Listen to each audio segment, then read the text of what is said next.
Good morning student. Today we will discuss about the part of history. Topic is visualising the nation. राष्ट्र का प्रत्यक्षीकरण या राष्ट्र के दर्शन के बारे में डिस्कस करेंगे.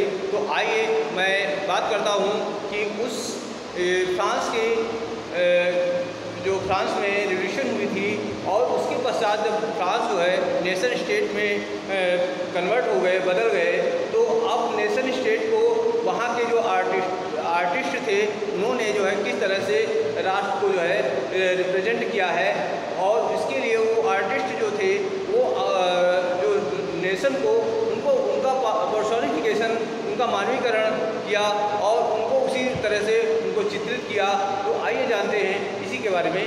तो it is easy enough to represent a ruler through a portrait or a state. How does one go about giving face to nation? कहने का मतलब है कि उस टाइम जब हमारे यूरोप में क्या जो फ्रांस था, वो जब फ्रांस क्या जो नेशन स्टेट बन गए थे, उन नेशन स्टेट को रिप्रेजेंट करना, उसको चित्रित करना, वो या उसको जो है उसका पर्सोनिफिकेशन करना इजी था, आसान था. How does one go about giving a face a nation? मतलब किसी भी नेशन को, किसी भी राष्ट्र को एक फेस देना कितना, मतलब कैसे जो है कैसे दिया जाता था. एक राष्ट्र को एक फेस देना, उसका पर्सोनिफिकेशन करना कैसे होता था. तो उस टाइम जो आर्टिस्ट थे 19 और 18 सेंचुरी के जो आर्टिस्ट थे, उन्होंने एक मार्ग जिसको कि राष्ट्र को जो है पर्सोनिफाइंग करने के लिए, यानी राष्ट्रों का मानवीकरण करने के लिए जो है उन्होंने एक रास्ता निकाला. तो इन अदर वर्ड, दूसरे अगर शब्दों में कहें तो उन्होंने जो है एक कंट्री को जो है उसको एक पर्सन्स के रूप में, एक व्यक्ति के रूप में रिप्रेजेंट किया. तो nation were then portrayed as female figures. और उस टाइम जो नेशंस होते थे उनको फीमेल फिगर में, यानी एक औरत के चित्र के रूप में उसको रिप्रेजेंट किया जाता था, चित्रित किया जाता था. किसी भी नेशन को उस समय फीमेल फिगर में, यानी औरत के फिगर में उसको क्या करते थे, चित्रित करते थे. The female from that were chosen to personify the nation did not stand for any particular women in real life. मतलब उसको जो वुमेन को देते थे, तो फिगर देते थे, तो वो कोई औरत ऐसी नहीं होती थी, जो ऐसी औरत को चुनते थे जो रियल लाइफ में नहीं जुड़ी होती थी, रियल लाइफ से नहीं जुड़ी होती थी. ऐसी औरत को जो है वो उसको जो है उसका फिगर देते थे. और it is so view the abstract idea of the nation a concrete form. कहने का मतलब है कि वो नेशन को जो है, वो नेशन को इस तरह से एक कंक्रीट यानी अमूर्त रूप में, किसी अमूर्त रूप से उसको मूर्त रूप में देने का कार्य जो है उस समय के जो आर्टिस्ट थे, जो उन्होंने ये काम किया. तो इस तरह से that is the female figure became an allegory of the nation. और जो होता था, जो फीमेल का फिगर होता था, वो उस नेशन का क्या बन गया, उस नेशन का रूप बन गया, उस नेशन का एक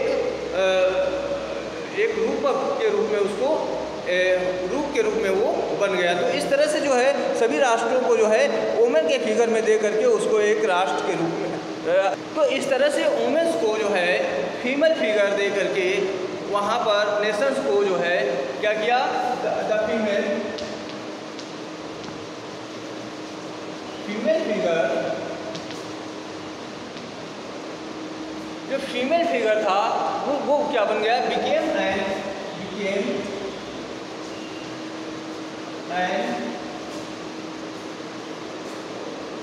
एलेगोरी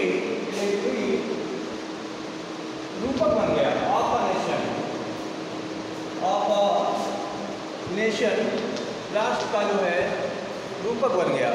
तो you will recall that during the French revolution artist use the female allegory to portray ideas such as liberty.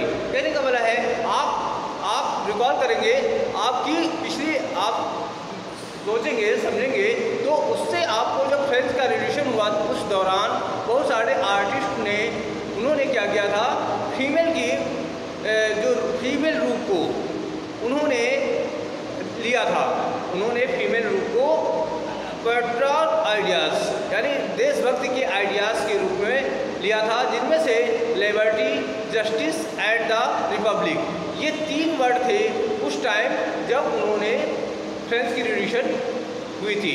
तो उस समय के आर्टिस्टों ने जो है इन ऐसे वर्ड्स को लिया था, liberty, justice and Republic. These ideas were represented through specific object और सिंबल्स। और ये जो वर्ड थे या ये जो आइडियाज़ थे वो किसी स्पेसिफिक ऑब्जेक्ट से रिलेटेड थे या सिंबल से रिलेटेड थे। एज यू वुड रिमेंबर, आपको याद होगा, the attribute of liberty are the symbol are the red cap.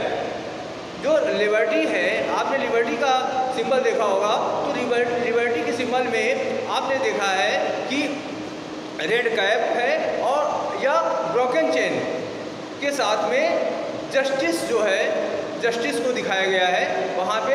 और उसमें जो है एक औरत है, वो औरत जो है अपने आँखों में पट्टी बांधे हुए और साथ में जो है स्केल लिए हुए, स्केल का पेयर यानी जो तराजू है उसको लिए हुए दिखाया गया है। तो ये जो है क्या है, जस्टिस, लिबर्टी, जस्टिस और रिपब्लिक का जो है रिप्रेजेंट किया जा रहा है।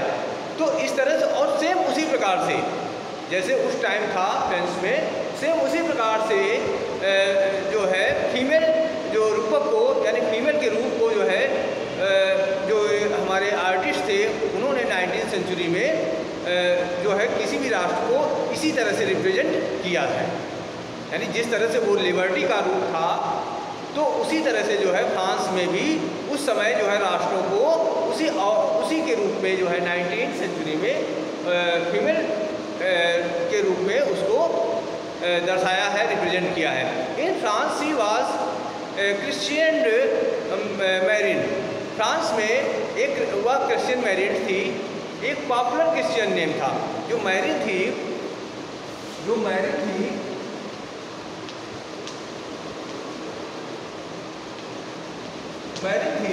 वो कौन थी, क्रिश्चियन थी। मैरिन कौन थी, एक क्रिश्चियन, पॉपुलर क्रिश्चियन नेम था मैरिन का। और which underline the idea of a people nation, और उसके जिसके नीचे जो है पीपल नेशन के आइडियाज़ लिखे हुए थे, आइडिया दिए हुए थे। Her characteristics were drawn from those of liberty and are the republic. और जो वो इसकी विशेषता थी कि वो लिबर्टी और रिपब्लिक को इसकी विशेषता थी। The red cap, the tricolour, the cockade statues of Marianne were erected in public square to remind the public of the national symbol of unity. और ये सारी जो है symbol of national symbol of unity को indicate करता है। And facilitate them to identify the with a Marianne, और उसको आइडेंटिफाई भी किसी भी राष्ट्र को करता है। तो marine image were mark on point and stamp. और जो है उस टाइम मैरिन का जो वो था, मैरिन की जो एलोग्रेस थी, रूप था, उसको जो है उस समय के जो पॉइंट्स थे और स्टैम्प थे उसमें उनको चिन्हित किया गया था। सिमिलरली उसी प्रकार से Germania became the allegory of the German nation.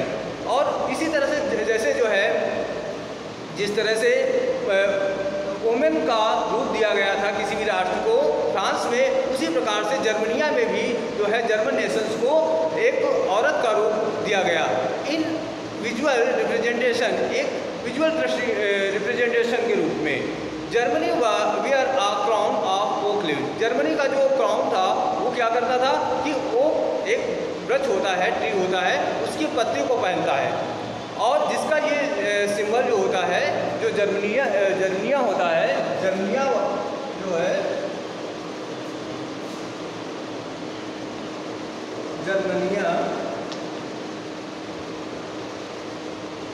Germania है, तो जर्मनिया क्या है? जर्मनिया वियर्स आ क्राउन,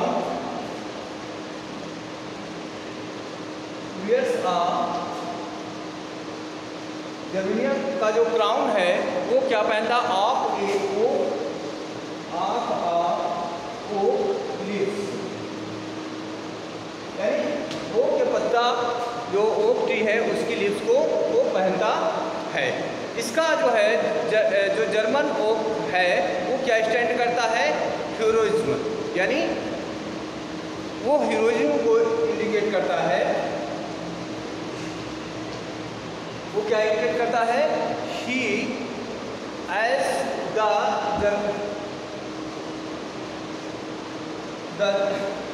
जर्मन ओक,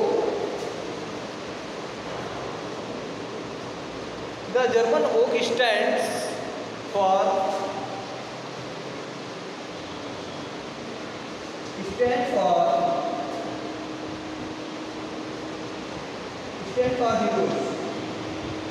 heroes,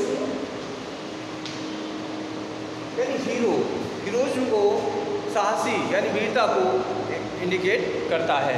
तो आई होप ये चीज़ आपको क्लियर हो गई होगी। अब बात करते हैं नेशनलिज्म एंड इम्पीरियलिज्म के बारे में। तो उस नेशनलिज्म जो राष्ट्र की भावना उस टाइम विकसित हुई थी और उसका जो है उसके बारे में जानेंगे।